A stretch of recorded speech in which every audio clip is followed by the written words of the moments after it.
Huwag magmadali, pwedeng madisgrasya. Grabe, nabunggo tayo. Ayun, malamang hindi pa napapanood Itong top 5 na negotiable na dapat ginagawa mo every time kang nagro-road trip. Una, syempre, siguraduhin nyo na At gumagana. walang sira ang brake mo. Pangalawa, ugaliing i-check kung merong butas ang mga gulong na gamit. Pangatlo, pag di nyo na malayang nag-enjoy na pala kayo mag-e-bike at bigla nyo na lang napansin na gabi na pala, this is the reason why you should always check kung gumagana ang ilaw nyo sa harap, likod, at syempre, signal light. Pang-apat, kung tayo mismo kailangan ng regular check-up ang ating katawan to stay healthy, ugaliin nating ipa-proper maintenance ang ating e-bike. Last but not the least, make it a habit na mag-defensive driving. Defensive walking nga lang, ang hirap na. Defensive driving pa kaya? Good news! Madali lang. And let me show you how. Kahit hindi pa kailangan pumreno, ito sigurado ang makakasagip sa atin sa kapahamakan.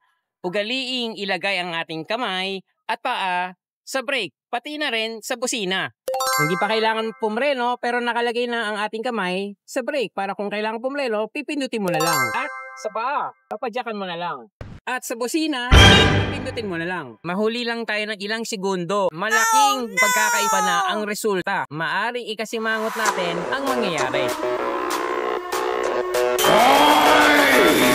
Kung gamit nyo ay kotse, motor, or e-bike man, kailangan bitawan na natin ang acceleration. Naka-ready dapat ang preno. Pag ganyan, bigayan na nga dapat, habaan ng pasensya, huwag magmadali. Dahil kakamadali, pwedeng madisgrasya.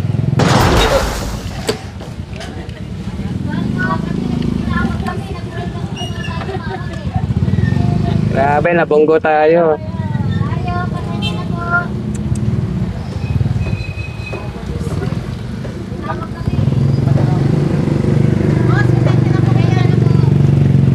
So, ayun, live na live, nabunggo tayo.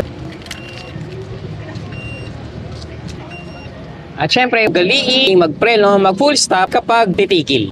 Kapag sa intersection. Kasi katulad nung nangyari sa akin, kung hindi ako nakapreno, pag bunggo sa akin sa likod, sigurado, aandar ako at kung ano man yung nasa harapan ko, mamahalin na kotse o motor, ay pwede kong siyang mabunggo. Pero mabuti na lang, naka-foot brake ako, kaya hindi ako umabante kahit nabunggo ako sa likod. Para malayo tayo sa disgrasya, kailangan proactive tayo, mag-isip. Hindi pa nangyayari, ay iiwasan na natin mangyari. Kaya kailangan defensive driving lagi tayo.